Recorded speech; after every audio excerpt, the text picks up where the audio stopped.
Greetings, guys, and welcome back to my channel. My name is Ashley King, and today I'm just going to be doing a voiceover, guys. I've been really busy, but I still wanted to get this content out to you guys. So here we are. Today's affirmation is I am in perfect balance. You guys will see why this affirmation fits this video so well by the end of this video. So before we dive in, guys, I just want to say I am not a doctor. The information that I'm going to be providing today is solely off my own research or just the knowledge that I've gained from working with other women. So I always like to encourage you all to do your own research and, of course, seek professional assistance if needed. Okay, so now that we got all that crap out the way, we can go ahead and jump in.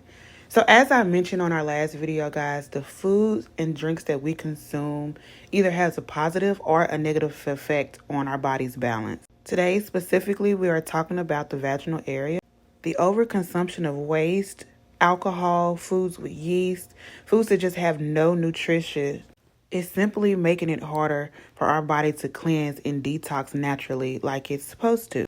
And over time, our body isn't able to keep up with that natural balance of good and bad yeast because we become more prone to the overgrowth of bad yeast by our diet. So then, we head to the doctor, right? And we get prescribed an antibiotic. And if we break the word down, anti means against and body means living organism. So these antibiotics kill not only the bad bacteria, but the good bacteria as well. Then we, get cleared up and we go home and we don't change the root of anything, which is our diet. So we end up getting the same thing happen, which is the overgrowth of yeast again. However, this time we don't have any of the good bacteria to help balance the bad bacteria because we've killed them all. And again, this leads back to the same thing we dealt with the month before. So the first thing that I've found very helpful as a solution is to correct our eating habits. So let's talk about some of the things that we should probably stay away from during this time. The overconsumption of alcohol is a big one, guys. The fermented foods, bread, just staying hydrated is a simple but very powerful measure. And we're wanting to hydrate with not only H2O, but our H3O, which is going to be our alkaline fruits. You will want to incorporate more fruits like cranberries, cranberry juice, mangoes, pineapples, anything with a high water concentration will keep the body hydrated. Another huge factor that we want to consider is the use of fragrances soaps. We do not want to use fragrant soaps in the vaginal area. Those are not ideal for proper balance. And we want to make sure that after sexual encounters, we are showering, we are cleansing ourselves, we are washing ourselves, especially if the man's sperm has been exposed to our vaginal area. Ladies, we cannot blame it all on the men. We have to stay clean and do our part as well. But yes, the hygiene of your partner and their eating habits plays a huge role in your pH as well. If they have a bad diet, their sperm is more prone to be more acidic, leaving your body to work a little bit harder to cleanse itself. So these are things that we want to avoid. Now let's talk about the things that we want to try to incorporate.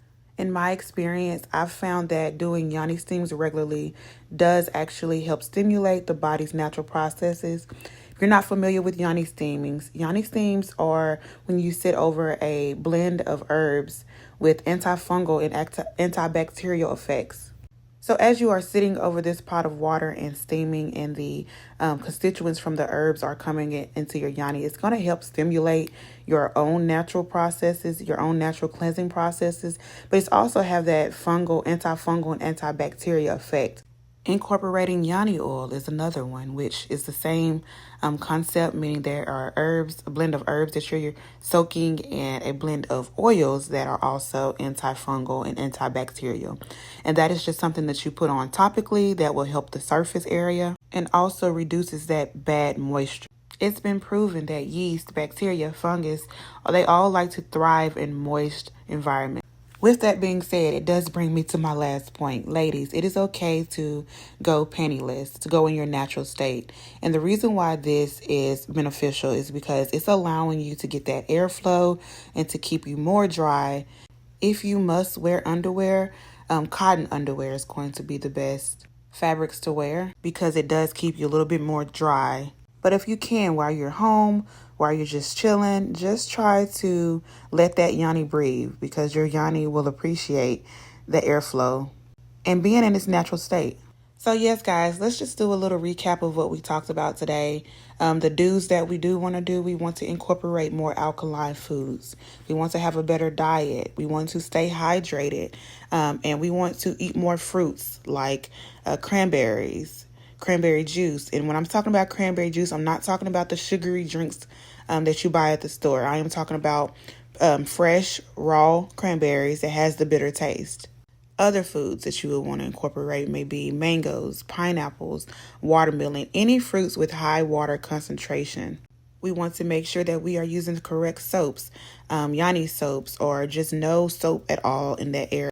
We want to incorporate yoni steams or herbs like oregano. Oregano is great. It's a natural antifungal, antibacterial herb. You can use it as a oil. You can drink it as a tea.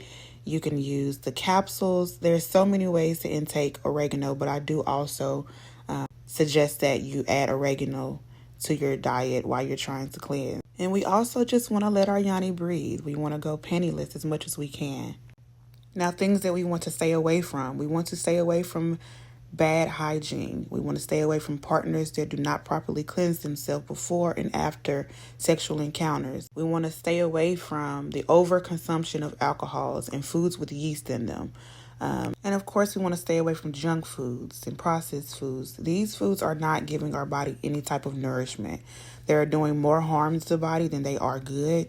And this takes away the focus of your body being able to keep your yoni clear because it is working so hard to keep everything else filtered out, keep everything else detoxed and cleansed. So let's just make it easier on our body by putting the proper nutrition in our bodies and staying well hydrated. I hope this video helped out, guys. Thank you so much for watching. Don't forget to like, subscribe, and comment. And like I said, guys, just do your own research. Feel free to visit my website, read more about yoni steaming, more about the yoni oils and the oregano oils. And I'll leave that link here. And until next time, peace, love, and healing. Bye-bye.